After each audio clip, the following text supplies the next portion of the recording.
This is Learning to Dad. I'm a cool dad. That's my thing. With Tyler Ross. What I do have are a very particular set of skills. I'm gonna have fun, and you're gonna have fun.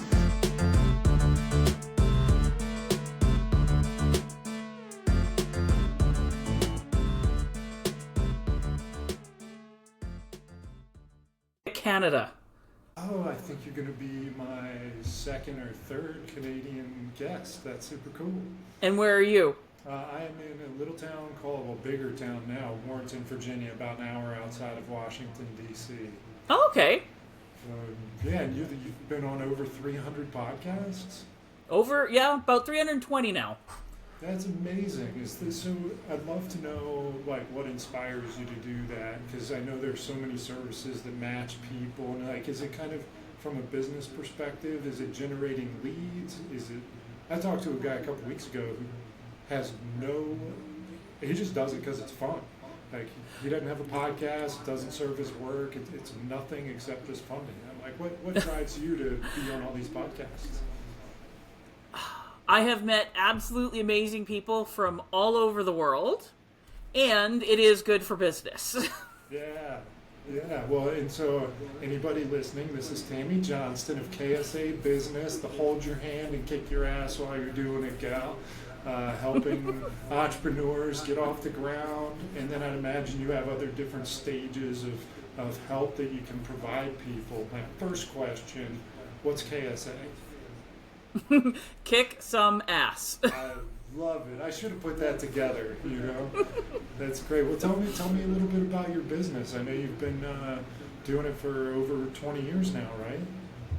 Yeah, so my clients name me the hold your hand and kick your ass business coach because they say, you love on us, you help us, you support us, but you kick us in the butt when we need it, and you don't let us get away with any of the garbage that we can push on other people. So I'm going, yeah, that's pretty much me. So it works really, really well, and it sorts people out. People that want them just to blow sunshine up their butt don't come and work with me. The people who want the results and want the reality and the practical and the love and the support, they come to me. Oh, and do you take your parenting the same angle? Yes, absolutely, and it's worked out extremely well because my daughter is now 21 and in university, and I started my business because I got fired from a job I absolutely hated, and it was one of the best things that ever happened to me because I was already looking for another job and interviewing, and if it had been a week later, I would have already accepted an offer, bigger title, bigger pay, and bigger pile of bullshit. So when I got fired, it's like, I'm finally going to start the business that everybody's been telling me that I need to do. And then I had to go home and tell my husband that I was starting a business and no longer employed. And he was good, but he's very much the employee type and stuff, so he's like sweating bullets and all that. And then shortly after that, we got pregnant with our daughter. So I had to build a business and a baby at the same time. I took 30 hours of mat leave and have been going strong ever since. That's amazing. That's so much going on at one time. Do you remember the moment you were fired? Oh, yes. Tell me about that. Well, actually, let's lead up to that moment. Tell me about the work that you were doing. And from start to finish, briefly, if you were excited to start that job and then you just wanted to, throw it out the window by the time you got fired. Take us on the little journey of that job, and then let's talk about that moment you got the axe. So my background is financial services. I actually have two businesses. So I started in financial services, and I still have my financial services company. And I first started off with a big company and was there for a few years, and then I got poached away to run an office for two independent guys, and I was there for 3.5 years, and then I got poached away to go and run a much larger office, and then another office. And I didn't have a problem with the work. I actually liked the work. I was sick and tired of working for creepy, incompetent old men.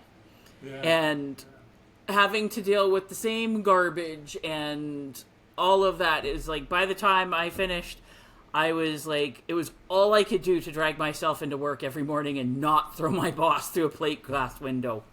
So when I got called into his office and he's saying that he's letting me go and all of this stuff, and I actually started to smile and kind of start a little giggle going, and he was like completely he was expecting me to be all upset and all this, and because it hit me, I'm going, I don't have to do this anymore, because I'd had people telling me for years, Tammy, like, you would be so amazing going into sales and stuff like this, like, you'd be really, really good at it. And I kept going, well, when they first started telling me, I'm 19, female, and blonde, like, yeah, I don't see that going so well for me.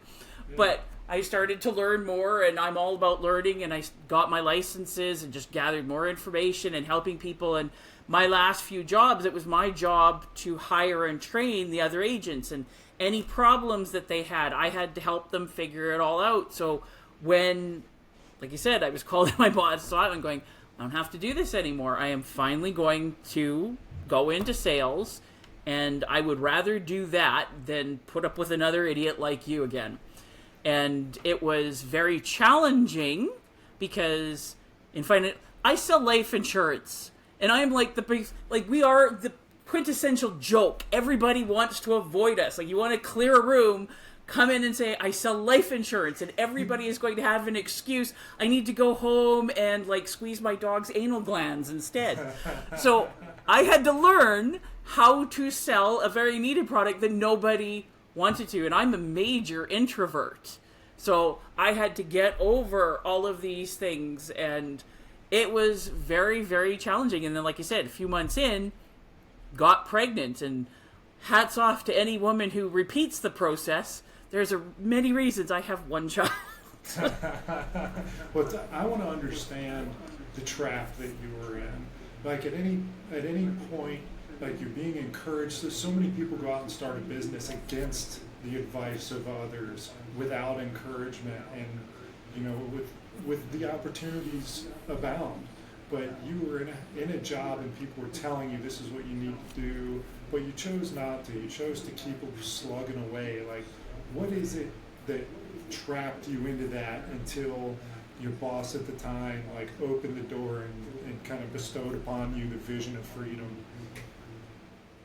Well, a large part of it was fear, and like while I was getting support from other people that were in the industry and things like that, because I remember at my first job, and I started in financial services when I was like just 19, so I was very, very young, and they had like these personality tests that they would have the agents go through. They wanted us ladies in the front office, like, could you go through and do them? Because we just kind of want to see what it would show up. So I did that, and I guess my score was like off the charts for what they would normally look for somebody that would be really good in sales. They go, oh, you really need to go into sales and stuff. And then, like I said, as I started doing more, they're going, Tammy, you really need to do this. So I had years and years of people telling me, need to go into sales. But at home, like I said, my husband is very much an employee mindset.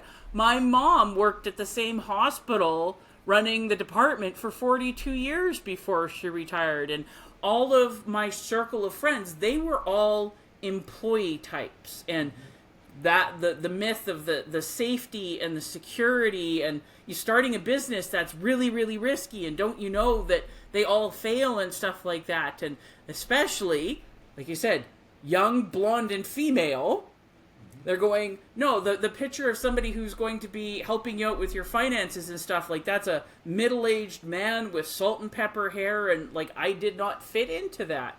So I had very conflicting things going against me. And like you said, being fired was like one of the best things that ever happened, because it probably would have taken me another 4 or 5 years to be irritated enough with the whole system to say screw it on my own and branch out. That's such an interesting. So I brought this up. Like, there's a word, and I keep forgetting to look it up, but it speaks to the idea of the level of discomfort you have to actually take action. We can live in discomfort for a long time, but that straw breaks the camel's back and inspires a change. Yeah. So, do you, looking back at it, do you feel like you were that uncomfortable and just scared, or do you think that you need that you needed to be? I don't know. If you've got thoughts, share the thoughts. I'm rambling now. You're asking really good questions, because when I look back at it, because that's almost 23 years ago now. Like, that's a long time ago. And I think back, like you said, I was starting to get to the point of being uncomfortable, and probably the big thing that pushed me over the edge to, like you said, be happy, like overjoyed when I was fired, was the fact that my husband and I, we were discussing starting our family. And I'm going, I don't want to have a baby. And then, like, yes, we have good maternity benefits and stuff up here in Canada. Like, we get a year. But I'm going, I don't want to have to get my child up at 5 o'clock in the morning and get them ready so I can drop them off at daycare, so I can go to a job, work for another idiot jackass, and be there all day and miss the first steps and the first words and all of those things, and then pick them up from daycare, get home, see them for maybe half an hour if I'm lucky while they're awake, and just go and repeat and repeat. I'm going, I don't want to live my life that way. So when the opportunity came up, like you said, I was fired. I'm going, I don't have to do this anymore. I can build my business around my life and all that. And like you said, I told you, I took 30 hours of mat leave. And people go, are you insane? Well, yeah, a bit. But I was at a point in my business where I couldn't take the time off because I was just starting to get things going. And if I'd stopped, I would have lost everything and had to start all over again. And I'm going, one of the many reasons I did this is because I want to have my business work around my life. So I had clients that went through my pregnancy with me, and then I'm showing up and I've got my briefcase with my computer and all this in it, and I've got my purse and my diaper bag and my baby, and I'd show up with, and they go, can we hold your daughter? Going, here you go. And she would get all fussed over, and they just loved it. And then when she got to the point where she was starting to crawl and a little bit more stuff, okay, we worked it around, okay, I have an hour and a half to 2 hours where I can go see clients and do appointments and stuff like that before I have to feed her and all this stuff. So we worked it all out. And then I was able to be like pizza mom and do all of those things. And like you said, now my daughter's starting her 3rd year of university, and I've been able to be active and involved all throughout it because I worked my life to be a working parent and an active mom. Yeah, that's so important. That's exactly what we're here to talk about. So tell me, the day you left work 22, 23 years ago, did you know what you were going to do immediately? Like, or did you have to develop this concept like right after you weren't working anymore? Well, I pretty much had it figured out what I wanted to do, and one of the reasons why I do now, so like when I started working with people, I started working with a lot of self-employed small business owners. And when I was helping them with their personal finances, I started discovering that they needed help with their business. And because I'm a geek and my business is background and I absolutely love it and stuff like this, I'm going, I have a greedy, motivated self-interest to help them be successful in their business because broke people can't afford investments or insurance, which is the stuff I make money on. So I started helping them with the basics of their business and that, and they started seeing results and really liking that. And yes, they liked what I was doing on the personal side. And so they would tell their friends and their colleagues, and they kept sending me more people. And I'm going, okay, this is taking me an awful lot of time working with doing all of this stuff one-on-one. So I actually designed my first small business course, and then it's been taking off. And then in 2019, I actually split my business into two. So I've got KSA, which works on the small business owners, the training, consulting, coaching, all of that stuff. And I still have my financial planning business, but I'm not working on growing that at all. And I go, one of the reasons why I specialize in new businesses, so my sweet spot is idea stage up to 2 years in business, was where I can have the most positive impact. And my favorite people to get are what I call the praying for the pink slip crowd. The people that are in a job, they're not happy like I was, and they want out, and they're just hoping, like, please, on the next round of layoffs, can I get the slip so I can get the package so I can have some time and some money to help me get launched? Because I go, if I could go back and talk to me 1 year before I got fired and started my business, say, Tammy, this is what you're going to do. You need to start putting things together. It would have made my life so much easier. It would have saved me so much time, money, stress, grief, all of that, because I went from making about $55,000 a year in a job to you eat what you kill. Yep. And in my first 2 years in business, I made approximately $24,000, which averages out to $1,000 a month. But as you know, when you're running your own business and stuff like that, and I got paid on commissions, some months you do well, and some months, somebody at head office, even though you did your job, they forgot to press the button. But don't worry, they got paid. You'll be on the next pay cycle next month. And having to go through all of that, and I'm going, if I could have set things up better so I could have transitioned a lot more smoothly, like, it would have been so different. So different. You touch on so many interesting things, but one of the things I want to hone in on and talk to anybody listening about is their time. Like, you're working 40, the phrase goes, you quit your 40 hours working for somebody else so you can take 80 hours and work for yourself. And I think people that are transitioning from, they're in a career or a job that want out so they can start their own business are completely negating the 40 hours a week that they have in addition to the 40 hours a week they're already putting in. Like, it doesn't have to be jump from one boat to the other. You can stick a foot in each one, right? And you don't have to do 40 and 40. Like, even if I go, okay, I'm going to start putting 10 hours aside and putting the stuff together and thinking about it differently. And especially knowing, like, with my financial background, there's things I would have done personally to make my personal finances better if I had been planning for it and putting together. Because one of the things, like, I could have just gone out and started doing things exactly like everybody else does and made a lot more money in the beginning, because everybody says you go after your warm market, you hit up all your friends and all your family and you pester them because they're your hot market. And I'm going, that is the last thing in the world that I want to do. Like, that's just creepy and awful. And I'm going, one of the reasons why I transitioned into sales is because I wanted to actually help people. And I was seeing so many things come across my desk when I was, like, running the agencies and stuff, going, why in the world did people buy this? Like, this isn't right. And I started finding out why it is, because people don't know how anything works. They don't know how to ask the questions or how it puts together. So they're just buying whatever's sold to them. And sometimes they get lucky and they've got a good agent who knows what they're doing and actually gives a damn about doing the job right. But most of them are just like, okay, whatever. And they're getting stuff that isn't appropriate, that is too expensive. It's just wrong. They're missing things that they actually do need. And I'm going, we need to start educating people. So I actually designed a course to teach people. So I had to put all of that together and then get people in the class. And then as soon as I had them in class, they basically became clients. But I'm going, if I could have started putting that together to begin with and had my marketing plan put together, like, hit the ground running. Yeah, no kidding. I'm gonna shift a little bit because you gave me another idea, and I want to talk about the personalities between employees and small business owners. A lot of people start businesses to make as much money as they can because you're limited to the salary cap at whatever career you might have. But people that start small businesses are different. Like, they work more hours for less money in a lot of ways.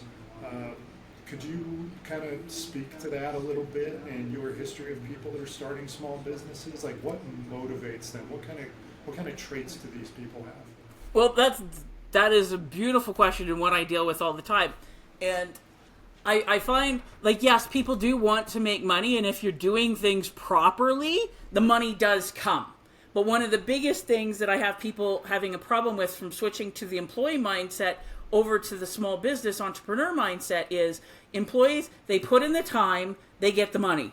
So I work so many hours, I get so much money.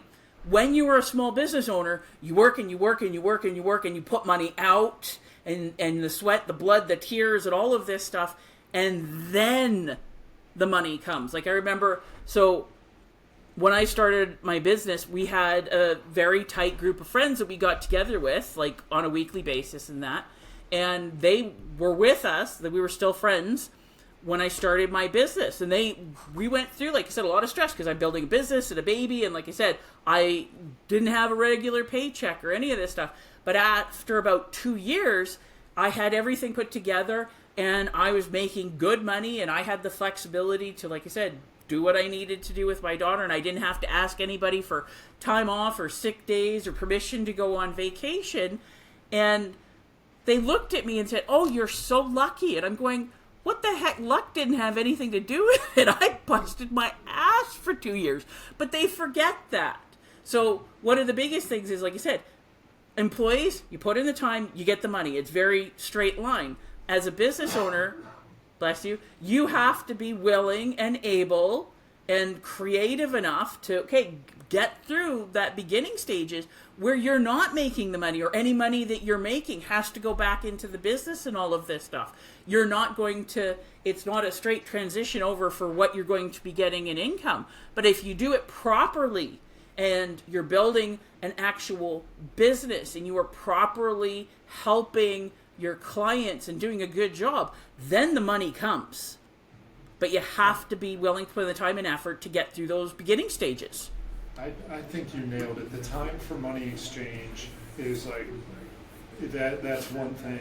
And then putting out the money and putting out twice the time before you get it in return is such, not only is it a financial risk and a time risk, but the payoff isn't always money.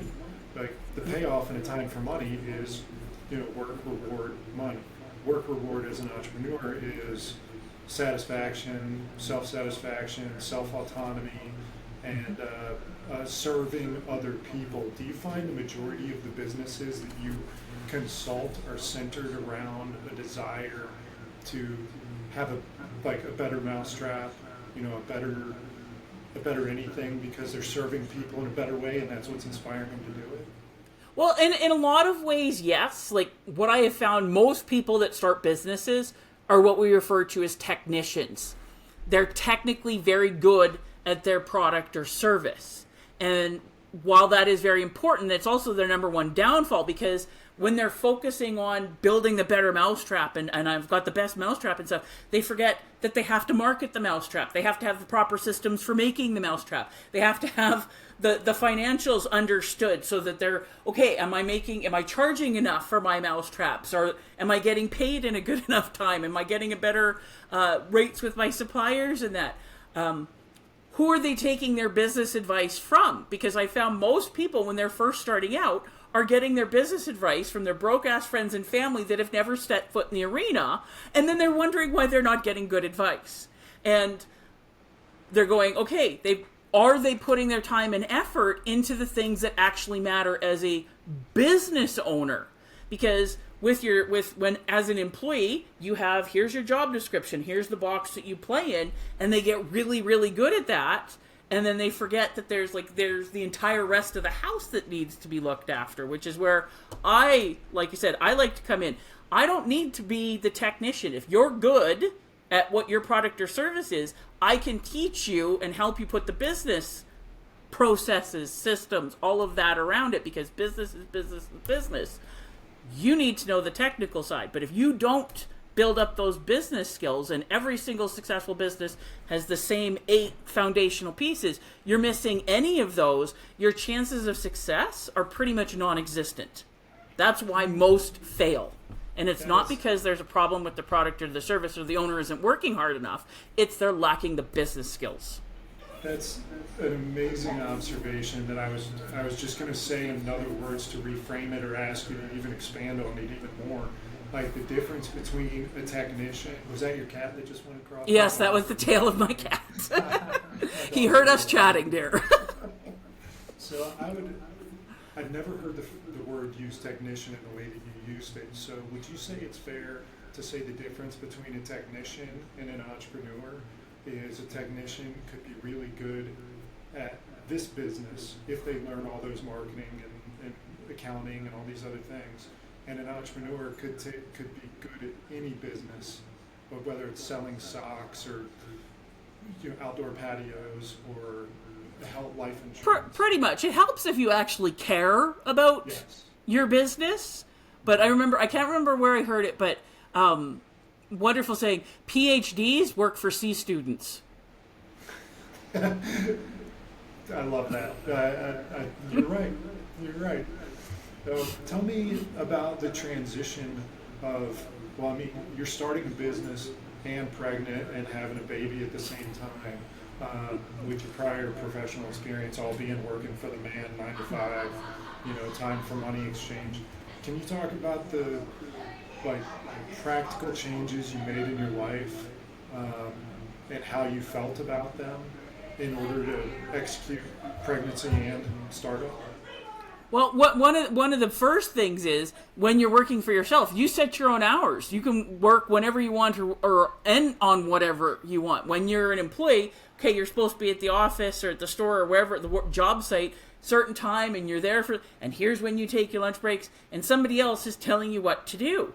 So when I first started, I also had to, okay, yes, I'm still used to the hours and things like this, but what am I working on? And I had to work around, okay, energy flows, which I still teach people to do because we all have times where we're able to get a lot done and our brain's at full capacity, and there's times where we're just dragging. So I'd have to, okay, what am I working on? So I have to be at the office at 8 o'clock and I'm done at 4:30.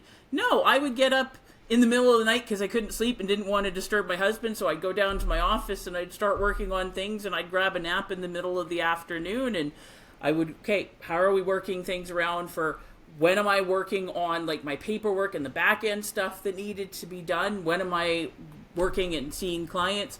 So having to figure out the scheduling to have it work so that I could get everything that I needed done, that was a big one. And another one, not so much for me, but one I see a lot with my clients is, okay, am I being effective or am I being efficient? Because a lot of people will get sucked into busy work. It's easy. It's what they know. Yep, I can do this. And I'm going, are you avoiding the iceberg or are you arranging the deck chairs on the Titanic? Yeah. So they're working on things that don't matter, not the stuff that, especially in the beginning, that's going to make the cash register ring and bring the money in. Because if you could have the absolute best product in the world, you could have the best mousetrap in the world, but if nobody knows that you have it, there's no point. And are you doing the sales? And some people don't have any problem doing the sales. They are great at that. They can market, they talk to people, they could sell ice to the Eskimos, as they used to say. But their problem is actually getting back to the office and getting it done and delivered. So it's where are you strong, where are you weak, and where are you investing your time, energy, and efforts? I've always phrased that as working in your business or working on your business. And I love the Titanic metaphor. You inspired 3 questions, so I'm gonna ask them in order. What is a common piece of advice you would give to somebody, an entrepreneur starting a business that is experiencing burnout? For all of them, you can't do it on your own. No matter how brilliant, amazing, hardworking you are, you can't do it on your own. You need to have good people around you.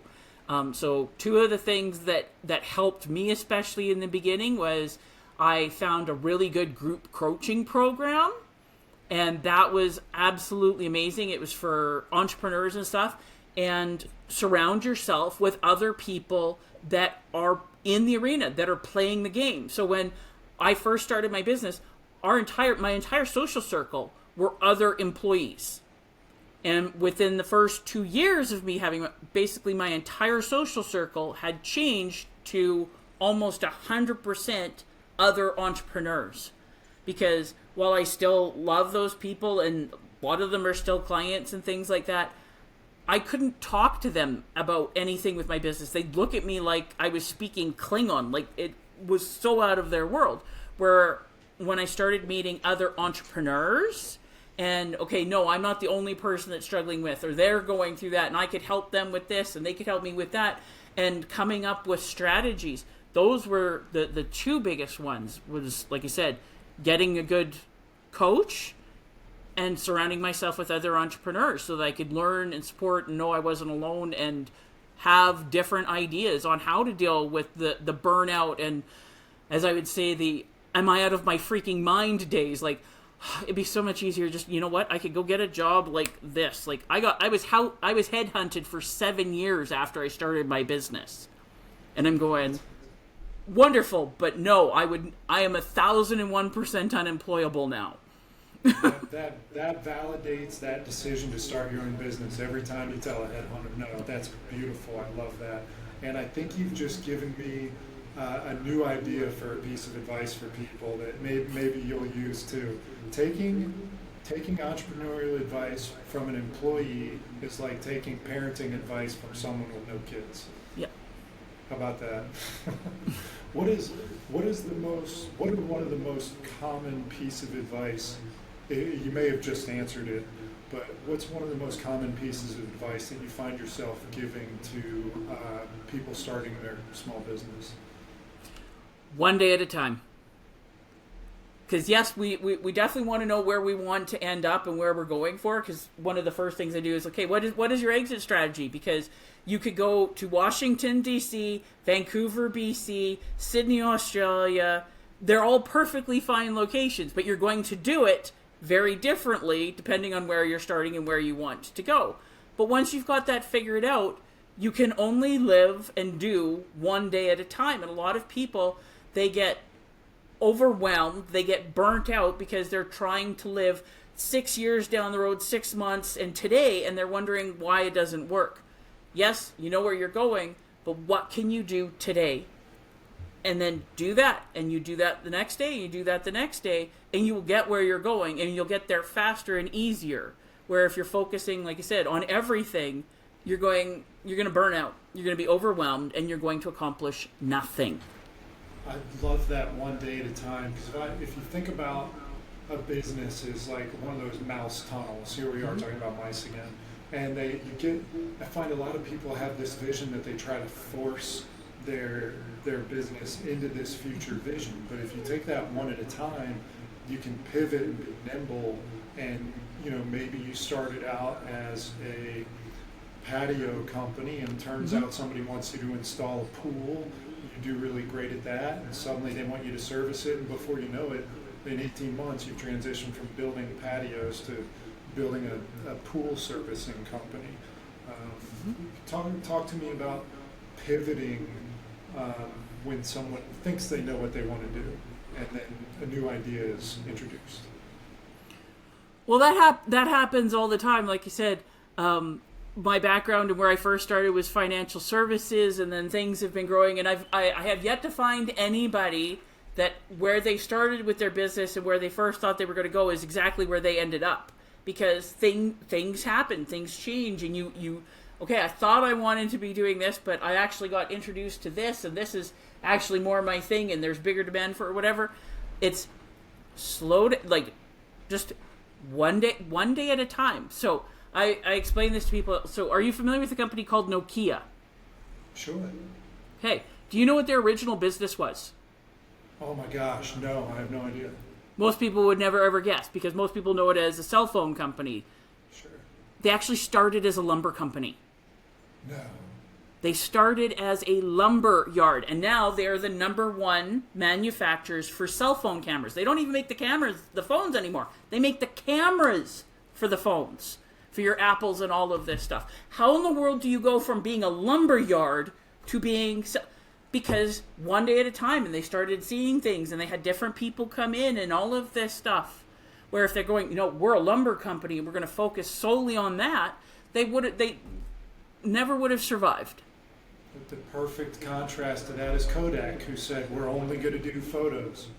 Film. They invented the first digital, and no, it's a passing fad, and now they basically don't exist. The perfect example of being open-minded and ready to pivot. So let's extend this into family stuff a little bit. I'd love to know about, because like me, like you, I'm sure 24/7 you could be working all the time and never take a moment to yourself, to your husband, to your daughter, or any of your friends or anything else. Talk to me about compartmentalizing, balance, and being present. So one of the most important things that I've always had, and I've worked from home for all but 3 years, because I did try having an office once, the biggest mistake I've ever made. But in my home office, I have a door. And it works both ways, for keeping people out when I need to be focusing on things, but also closing it off when I need to be with my family. And one of the things that I always was able to manage with my daughter, because she was pretty much home with me unless she was in school. We did have her in a day home for 2 days a week so that she could interact with other kids and to give us a break, because she's an only child, and that was always the plan. But when she would be home and I'd have to work I have a massive Disney collection, and our family room where the TV and all that stuff was basically right next door to my office. And so I would get her set. I'm going, okay, you pick what toys you want to work with, and you pick a movie, and if you can be good and play quietly and watch the movie, when the movie is done, then we'll go to the park or we'll go do something. And as long as I kept my word, I didn't have any problem whatsoever. Or if on the rare occasion something came out and going, okay, princess, we need to do an adjustment and stuff. But as long as I was honest with her and kept my word, we didn't have a problem. And I always explained to her what was going on, and I always had her as an active part of my business. Like I tell people, I miss teaching one class because that's literally the day I gave birth. She was seeing clients with me before she was 48 hours old, and she did her first trade show with me when she was 2 weeks old. Like, if I could have figured out how to have her hand out business cards, oh my God, that would have been great. But so it was never a competition for her. Like, I would do things with her and, like you said, work things out, going, okay, you want me to be pizza mom, not a problem. So, okay, I need to be able to focus on this and whatever. And training my clients that, okay, Mondays, I don't people. Like, if you need me, send me an email, we'll deal with it. But I don't see clients on Mondays. I don't do this stuff on Monday. And people will go, oh, okay, great, no problem. So I set up my life, and I would treat my time and my time with my daughter the same way I would protect time with a client. I would like to ask you to speak directly to moms listening, or to husbands of moms who are starting a business. Would you give them permission, in your words, to integrate their children and their motherhood into their business? Absolutely. Yeah, expand on that. Encourage them. Tell them what they need to hear. Well, one of the things that I absolutely loved about it, because like I said, I keep weird hours and have basically since I started my business, because I work when I have the energy and when things are around. And I've also been through some stuff where I had to take major time off to like look after my husband when he was in the hospital for 5 weeks and things like that.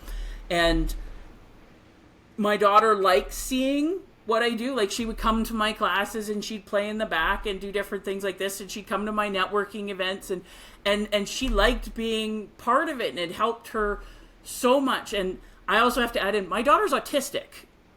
Oh, like wow.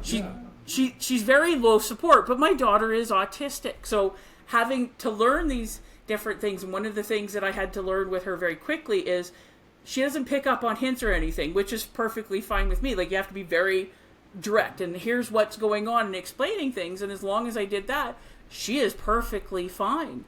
And like, if we go back over the centuries, kids were always part of the family business. They were helping in the fields or at the store or in the factory and stuff. And it was part of life, and it helped them grow up with the skills. One of the things that drives me nuts as being a Gen Xer is seeing so many kids where the parents have done everything for them. And kids are supposed to be kids, and they bubble wrap them, and they don't have any chores, and they don't have to do anything. And then they go off and they become my daughter's classmates at university, and they barely have the life skills to wipe their own butt. And then these kids are anxious and depressed, and it's not because they're stupid, it's because they have never had to deal with anything. They've never seen anything or any of the challenges that their parents, or basic life skills, and they're going, I'm supposed to be an adult, and I feel absolutely useless. So bring them in. It makes things easier for you, and it's teaching your kids skills that they can learn and be part of it. Like, I don't know why people think this is a bad thing or a hard thing. Like, it's one of the best things I ever did. My daughter is independent and functioning, and we talk about anything that she needs to talk about, and she has no problem dealing with client. She does sales on her own stuff because she's always seen mom do it. I have so much I want to talk about, but because I've spoken to autistic parents and parents of autistic kids a lot in the last couple weeks, and some of my favorite people in my life have some level of autism. I just, whatever it is that makes them less like us normies, the boring normies, I find so incredibly fascinating. And the thing I'd love to know, because so often the people I know with autism have something that they focused on from a very young age forever. One person was dinosaurs, two actually have been trains. I wonder if your daughter had something that she just completely locked in on and soothed her and that she loved. So a big thing for her was, and still is, but not quite to the same level, she's big into Pokemon. Yeah. Like, she was all over that. And she likes to let people know that Pokemon, like one of the most successful businesses ever, like makes Disney look minuscule, was started by an autistic man. No kidding. Yeah, no, Pokemon was created and all of it was started. He's quite autistic. Like I said, my daughter's autistic. She's very low support. And she's also big into, like, she loves like the Japanese anime and things like this. So she's actually learning how to speak Japanese now. Wow, that's amazing. Well, as we're getting into 41 minutes, I want to ask you a couple of rapid fire questions, if I may, before we wrap up. So, and this one actually segues better than my autism question to you. So, what are 2 or 3 characteristics that you think every parent should cultivate in their children as they prepare their kids to be independent in the world? Well, the first one I would say is you need to cultivate their independence. And this was a hard one for me, not because I doubted my daughter, but I'm kind of an anal retentive perfectionist control freak. So letting her do things on her own, not up to my standards, but what she was able to do, that's been a really, really big one. Like, so she asked for her own alarm clock when she was in the 5th grade so she could get herself up in the morning, and she has chores and all of those things. Having them do their chores, because I was teaching her to cook and do different things, and of course she's a kid and she would rather go play and do things like this. And I tell her, my job as your mom is to make sure you grow up to be a functioning, capable adult, and when you go to university, you're going to be a rock star, because I know for a fact you're going to be around a lot of kids that don't know these things. And when she was in junior high, her class got talking about like what they were able to do, and she's saying, well, I know how to do laundry, and I know how to cook these things, and I know how to clean, and I know how to do all of these things. And they're like blown away. And she came home to me and she says, Mom, you're right. My classmates don't know how to do anything. They think I'm amazing. And I'm going, I told you, princess. That's great. So foster their independence. Give them chores, and don't expect it to be perfect. Like, yes, you can do it faster and easier now, but how many times do you want to do that? And like, our job as parents is to raise them to be capable, functioning adults. Other one I would do, don't always tell them what to do. Like, I would always have talks with my daughter and stuff, like, because we'd be walking home from school and there'd be something going on. Okay, well, tell me what's going on, and what do you want to have happen, and what if you did this, or what if you did that? And I would ask questions as much as possible rather than giving answers. So teaching them, because everybody wants the answers, but if you don't ask the right questions, you're never going to get the right answers. So teaching them how to ask questions and let them deal with the consequences of their actions. We can't protect them from everything, and if we do, what are they going to do when we're no longer able to protect them? They're going to be useless. Great. They're going to be useless. And love them. Love them, love them, love them, love them. Like I tell my daughter, I still give her kisses and her hugs and stuff, even though she's 21, and always make it like you can always come and talk to me. I'm not going to judge. I'm here to help you and listen and all those things. And sometimes, like, she's not like she's massive introvert, but she will still come and talk to me, and because she knows she's safe. She knows that mom and dad love her no matter what. That's important for kids to understand, for sure, no matter what. Let's suspend reality for a minute. We have infinite access to money, time, space, different dimensions, anything. If you could give a gift to every mom on the planet, what's a gift that you would give to every mother? Oh, that's a good question.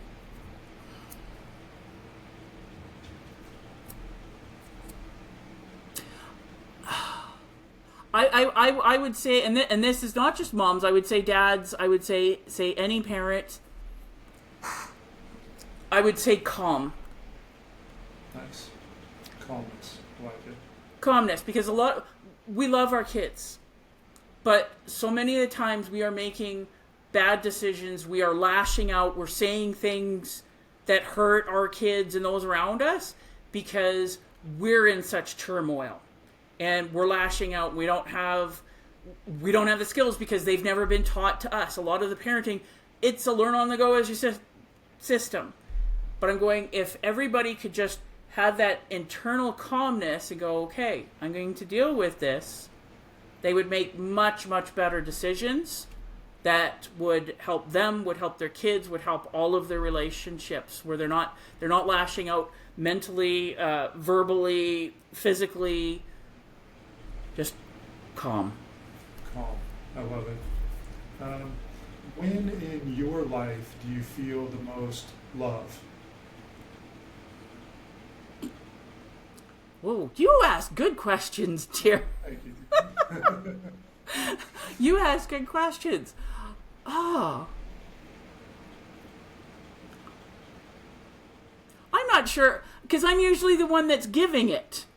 I'm the one that looks after everybody. Like, I'm very much the one that runs the house and looks after all the extended family, and everybody comes to me, so I give the love out. And I'm just trying to think of when do I feel the most love? I've never really thought about that too much.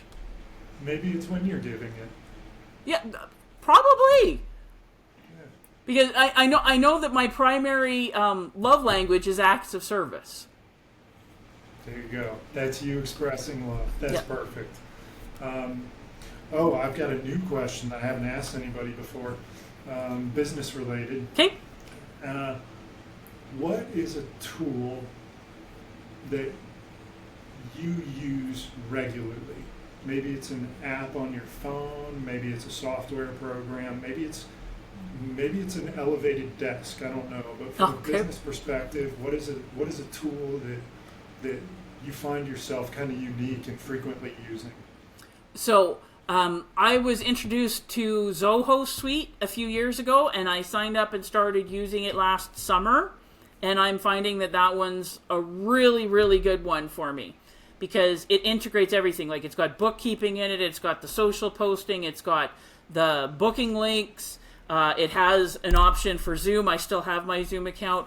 But it has it has the CRM in it, it has all of these things that allows me to connect all the different moving parts of my business, and I'm just starting to scratch the surface on all the different things it can do for me, but it is already making a big difference in my world.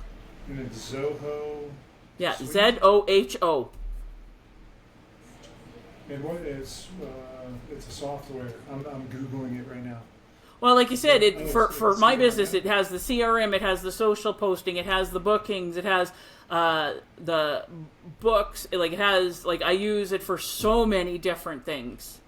I'm looking at their website now. That looks very cool. I'll play with that later. Now's Yeah. not the time. All right.